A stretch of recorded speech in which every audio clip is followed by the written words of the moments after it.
everyone, welcome back to my channel. I'm Camilla and today I'm doing more book content and I'm going over my June wrap-up. So I'm going to tell you about the 13 books that I read this month, which I'm very pleased with, and I'll give it like a wee review and if I recommend it, if you should check it out. Yeah, it was a pretty good reading month, I think. Just generally, I had some really, I think some of my favorite books of the year so far. I had a few disappointments and I think it was my first 2-star review of the year. So ups and downs, but generally really good. It wasn't a very diverse month, which I realized when I was making my list before this video. So in terms of breakdown, so I read 13 books. Of those 13 books, there were 7 audiobooks, so I listened to quite a lot, which was really nice. There was quite a lot of time that I could just fit that in, including a couple of weeks ago, my husband's parents visited from England and I spent a couple hours vacuuming, so I was able to listen to almost an entire audiobook at that point, which was good. Then I read 4 ARCs, which is advanced reading copies. It wasn't very much in advance. All of them were actually late and post-publication, but I got there and I reviewed them and I'm very pleased. And then 2 physical books. Out of the 13, there was 10 books by women and 3 books by men, and 11 fiction and 2 non-fiction. And like I said, it wasn't very diverse. It was very white reading month actually, and I had only 1 author of color, which was an Asian writer from Korea. Alright, let's dive into the reviews. So the first book that I listened to this month was Persuasion by Jane Austen. It's my last Austen. If you've been following my channel, you'll know that I've been going through each one of them over the last few months, and this was my last one. And unfortunately, I was really disappointed by it, and I didn't really see the appeal. It's really weird because every other novel I like the sisterly bond, I like the romance, and this one, there's nothing much that I remember even from it. So I realized, because it was an audiobook, I realized that the narrator was actually really dull. So I decided to give it another chance. Because basically everyone who I mentioned that I was reading this was telling me, oh, Persuasion, my favorite. So I was like, oh my gosh, it's going to be really good. And I don't think it was overhyped because I really actually just don't see it. Maybe it's because the way I was listening to it, maybe I was really busy and it kind of went in one ear and out the other. But I'm currently rereading it. So it's this Jane Austen saga isn't done. I'm currently reading it. I'm hopefully going to finish it while I'm on holiday this week. And then I'll be able to, go back and actually give you a little overview of what I thought about the Austen and give you my ranking. The second book that I also listened to, another audiobook, was The Guest List by Lucy Foley. So I think when I put this one in my June TBR, I said it was the first one by Foley, but it's actually the second one, and I really saw the difference with the first one, The Hunting Party. And I think this one, that I really preferred The Guest List. I thought it was really excellent. It was well plotted. There was a lot missing for me in The Hunting Party, so I feel like The Guest List was actually the book that this was meant to be, and it was really good, and all the twists and turns were really surprising, but also you could go back and actually see the little clues, which I don't think you could really do in The Hunting Party. So I really enjoyed it. I think I will definitely keep an eye out for more of Lucy Foley's writing. Oh, another note I did want to add about The Guest List is that I really dislike, I like the way she does it because I think she has a really good eye with portraying really posh people who are terrible people. And it's the same in The Hunting Party. And in The Guest List, there was this poshness and, the class difference and all these things that I thought was so well done, but it makes me so uncomfortable. And I think I've become so much more aware of class since I moved to the UK. And she does it really well. And it kind of reminded me a little bit of The Riot Club, a movie that actually made me feel physically sick. So, but in a way that, you despise the characters and that's the point. So I think she does a really good job doing that. The third book that I read this time was Daughters of Night by Laura Shepherd Robinson. Yay! I finally finished it. I started this book in February, I think. And I've been slowly reading. I read quite a big bulk of it back in April, and in May I didn't touch it. So I was like, okay, I really need to finish this arc in June, and I did it. And I'm really proud of it. And actually, it was really good. I know I kind of slogged through it, but it was so good. I think I really recommend it for people who are fans of historical fiction and crime fiction. It's a really good combination of both. And I think this may be part of a series, which I wasn't aware of when I was reading it, but then, you know, reading the excerpt at the end, there's like more with the detective, and yeah, I would definitely love to know more about the character's faith, and I really enjoyed it. And there's not much I can say about the plot. There's quite a lot going on, which is why it took me so long to get into it. But when you get into it, it's really, really, really good. The next audiobook that I got to was Weather by Jenny Offill, and I had mixed feelings about this one because the beginning was really confusing, and it really reminded me of Autumn by Ali Smith, where it kind of dives straight in, and it's very also like a lot of almost like metaphors, and it's very difficult to get into, but once you get into it, then it's very, very interesting. I thought this was such a timely book with like our current era and like decade and like all the troubles that we're living through, especially climate change. I think this did a really good job representing climate change anxiety, especially. It's really short and I really recommend it. It's maybe a bit dense, so if you don't like that kind of narrative or something a bit too political, then potentially not. But if that's something that appeals to you, then I really recommend it. I thought it was really good. Another arc that I finished this month finally was Your Creative Career by Anna Sabino, which I have had on my shelf since 2018, which is shameful. But I finally finished it, finally got it off my shelf, reviewed and everything. It's a nonfiction book about basically how to make that creative hobby or like interest of yours into more of a career. And she uses a lot of her example of how she started making jewelry and how she made that into a successful business. And it's very nice, but also because I'm a writer, to me, like I don't have a lot of these like more physical art. So to me, it was a bit less interesting, but I really appreciated what she did. And there was a lot of references to other entrepreneurs and creatives. All right, now we're getting to like the middle section of the month where I had 2 reads in a row that I had very, very mixed feelings about, which was the Southern Book Club's Guide to Slaying Vampires by Grady Hendrix. I didn't give this one a rating on Goodreads because I really don't know how I feel. It'd probably be a 2 or a 3. I thought it was well written and like it was really fast paced and it was really interesting and it pulls you in. But at the same time, I had mixed feelings about okay, let's start from the beginning. When I saw this book, I was really kind of intrigued by it, and it says something like Buffy and I don't know, something else that I forget. But anyway, so I was like, oh yeah, that'll be kind of straight up like my alley, I love it. And then I saw it was a white man that wrote it, and I thought that was a bit strange because it obviously is based in the South and the US, and I don't know, it just felt bizarre to me. And then a couple of my friends said that they'd heard good things about it, so maybe worth giving it a try. So I gave it a try, listened to the audiobooks, which the performance were really good, but yeah, it was not what I expected. It was much more toward the horror. Like I thought it would be more like a cozy mystery and like kind of the humor of Buffy, but it was not. It was way more toward the horror. And I think that what it did was it was a very self-aware book, and it talks a lot about, it's based like in the 90s, and it talks a lot about like obviously racial divide in the South and class and obviously women's place in the home and society. And I think it's very self-aware of all those things, and all those things are portrayed in a bad way because that's how it was.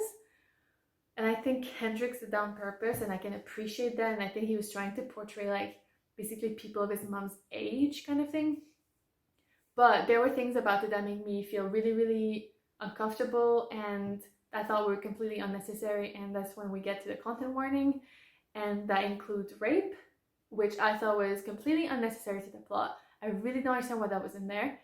There was assault on a child. It's a teenager, but still a child. So there was assault. And yeah, so I had massive issues with that. I think it's very, very problematic in the way that it approaches some of these things. And so that's why I just don't think I could give it more of a good review, really.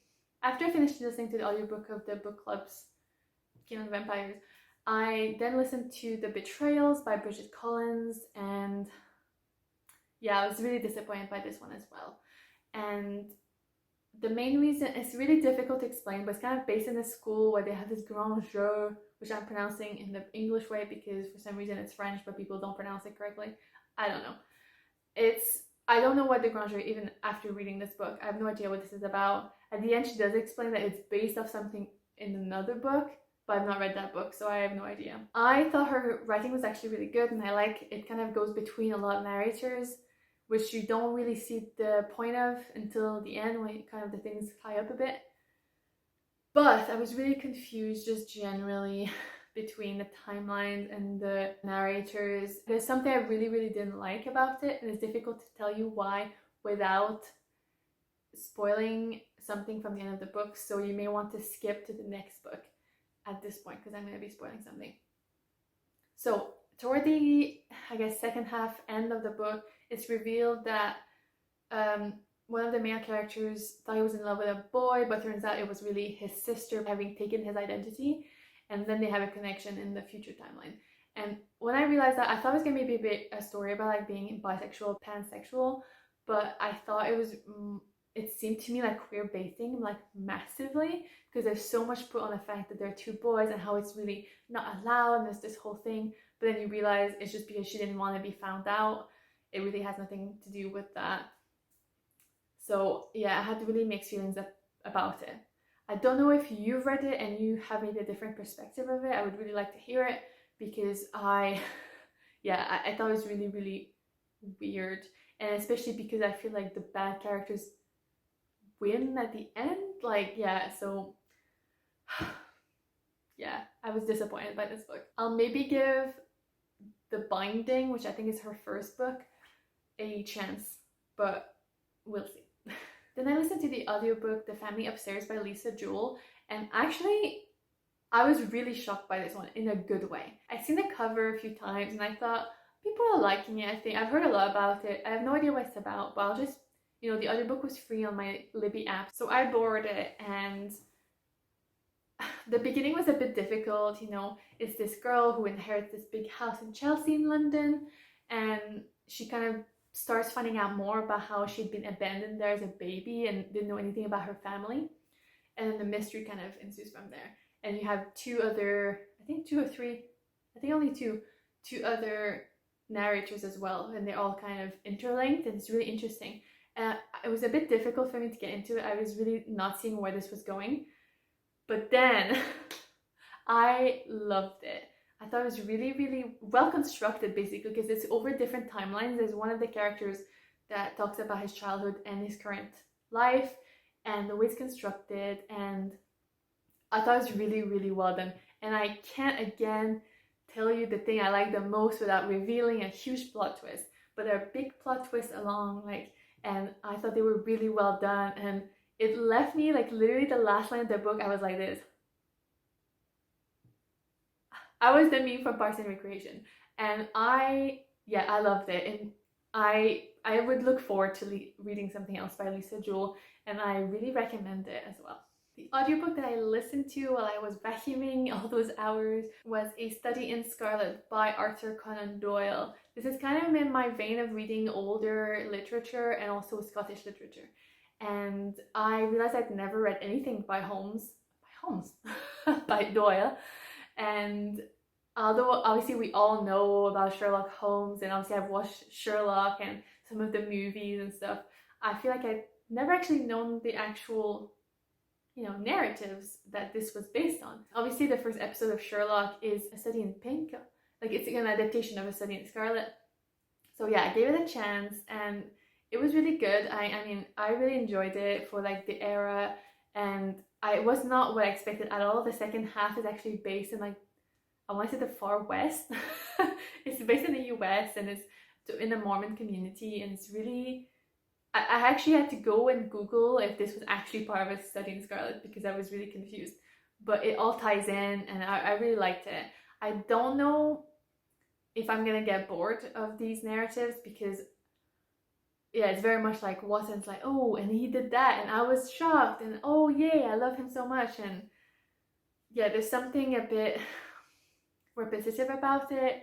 I will continue reading the series, and by reading I mean listening to the audiobook narrated by Stephen Fry, which is really good. But yeah, I feel like it may get a bit tedious, but I'm gonna keep going and I'll see how far I can get.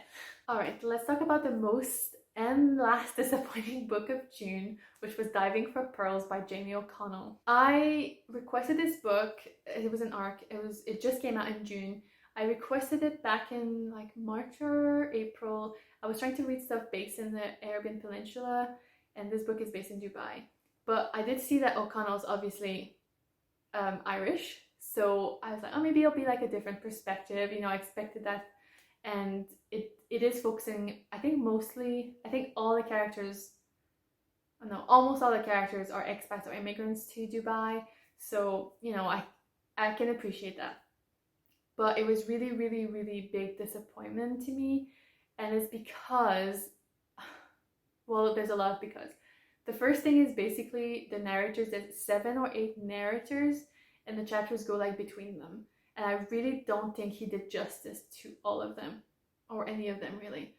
And like I said in my June vlog, and I think I was 30 or 35% through and they were still introducing characters, and I really wish that ended sooner so you could really get in the gist of the book. And that comes back to another thing where I finally got into the book and I was like, oh, we're getting to like the crime and like what happened around 80% through, and then it just didn't follow through on that at all. So it ended really, well, not well, but I feel like I don't think we know what happened. It basically, the premise of this book is that a young Emirati woman gets killed in Dubai, and then you see like those 7 or 8 narrators are the people affected kind of by the murder. Well, we assume it's a murder. Actually, we never find out. So, and it's, I realized after reading it that apparently Jamie O'Connell's known and has won prizes for short fiction, and I can kind of see it because the way he created his chapters, it felt very much like encompassed stories. Like they were just these short things and they kind of can be left open-ended, but I didn't think it created a very engaging novel personally. And I also thought that the Irish characters were the ones that were the most well kind of rounded characters. And I get that O'Connell's Irish and it's potentially based on his own experience as in like an Irish person living in Dubai or something. So the 3, like there's a family, so 3 characters are Irish and they're the one who get a good resolution, sort of. But then all of the other characters are immigrants from Russia, from I think Pakistan, from I think it's Ghana. So yeah, all of the characters of color, including the brother of the Emirati girl, so Emirati men, I feel like all of them get really, really bad treatment. I don't think they get portrayed very well at all. It doesn't end well for them, basically. Or we don't know what happens to them. And I thought that was pretty shitty. To be fair, it may have been conscious in a way that to see like the treatment of the UAE or potentially Dubai on immigrants rather than expats, like the white ones. So there's potentially that, but I just felt that was a bit not my taste, you know. So that was kind of like a 2-star for me. I did end up giving a 3-star on Goodreads and on Galley just because I felt bad. So a generous 3-star. Alright, finally we're in the last 3 books of the month, and they were my 3 favorite reads of the month, so that's very good. The first one was an arc that I've discussed before. It's called The Dictionary of Lost Words by Pip Williams, and I absolutely adored it. It was so good. I started to read it in May and I was really liking it, and then it got just so much better. So as a quick summary, it follows a young woman who, well, she's a girl and she grows into a woman throughout the book. So it's along the creation of the Oxford English Dictionary in Oxford. So it starts in the late 1800s and I think it goes all the way to the First World War, and then there's bits of it like post, I think in the 50s and then in the 90s or something. But yeah, it was really well constructed. Some of the teenage years I had like I think some of the stuff really came out of nowhere, but with a little bit of distance, I really realized that it really represented that kind of part of our lives when we kind of just go with things, or like are excited about new things. So she makes friends with people that was like, why? And you really kind of, you know, we've all been through that. It's like the part of our lives when we experiment more and maybe make mistakes. But so I really appreciated like the different ways that she wrote about things along the different ages and time periods as well. And it touches on obviously the suffragette movement, and then it touches on the First World War. And I thought, yeah, it was so well done, honestly. And yeah, I mean, you know, I really like stuff that's kind of has more of a feminist message, and I thought this one really did. And then I read the afterword by the author, and she talks about why she wanted to write this novel and what inspired her. And it's basically the fact that the Oxford Dictionary was mostly done by men, and obviously they made the choices of what words to include. But there are women who worked on it. So it was trying to place the women that were forgotten by history, and also the words that were forgotten by history, because there's so many words along this novel. Like each section is obviously like, let's say 8C, and you know, stuff like that, like through as they create the different folios of the dictionary. And obviously some words that were maybe more women words were left out of the dictionary because they didn't feel like they were useful or kind of that wildly used. So yeah, I thought it was beautifully done, and I 100% recommend it. I gave it a 5-star without even thinking about it.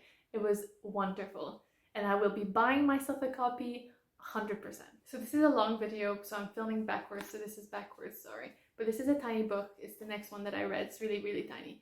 It is Love That Journey for Me, The Queer Revolution of Schitt's Creek by Emily Garside.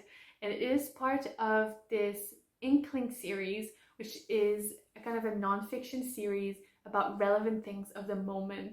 And it's published by 44 Inc., which is a local and independent publisher in Edinburgh. And I, a couple months ago, signed up for their Kickstarter, which was, or crowdfunder, whichever it was, which was to print a run of 8 of these, and then I picked 4 that I would receive, you know, in exchange. And this was one of them, and because I love Schitt's Creek, I really wanted to read it, and I really like film theory, so yeah, it was just a good mix of both. And yeah, it was really good. It celebrates basically the queerness, the queer narratives, and the queer representation of Schitt's Creek, which is an amazing TV show. And if you haven't watched it, you should go and then read this. Finally, the last book of the month was Kim Ji-young, born 1982 by Nam-Joo, which I have here, which is backwards, apologies. So I really, really liked this. This was actually picked, actually I bought this ages ago, and then I realized that I was going to be doing this year in translation, which, you know, I'm just mostly doing thematic by country. In June, it was to read something from a Korean writer. So I picked Nam-Joo, and I'd heard that this was basically like a seminal text of feminism for Korea, and I see why. It's actually, it reads very much like an article, like almost like scientific, and I was really bizarre, and I was really a bit weirded out by it at the beginning, and it feels very factual. There's even like footnotes with articles and laws in Korea, so it's very much based in like the reality of women in South Korea. Apparently I was reading that Kim Ji-young is actually the most common name for millennial women in South Korea, I think, something like that. And so this is basically meant to be one of these, almost like a case study on the average life of a South Korean woman in terms of the way that she grew up, and how obviously she was devalued as a girl compared to her brother when she went to school, and how she was basically told she shouldn't continue education potentially because women don't need that. And same with going to work, when they were like, well, when you get pregnant, you'll leave, so it's not worth for us to give you a promotion. So it kind of goes into all these aspects of life, and then also her getting married and her having a baby, and like the consequences in her life and what she's giving up for it when her partner isn't, and all of those things. It was really, really well done. I love the last chapter, and I can't tell you why, because I think you should go and read it. But yeah, for me, it really tied the book together, and it was just like, oh, that's how I ended when I finished the last chapter. And I was just, they've learned nothing. But yeah, it was really, really good. Nam-Joo is actually a really, really good writer, and it was very interesting way to mix like the real, almost like a non-fiction with a fiction. So I really recommend it if you want to read something a bit like feminism. If you're looking for maybe a translation from Korean, this is really good.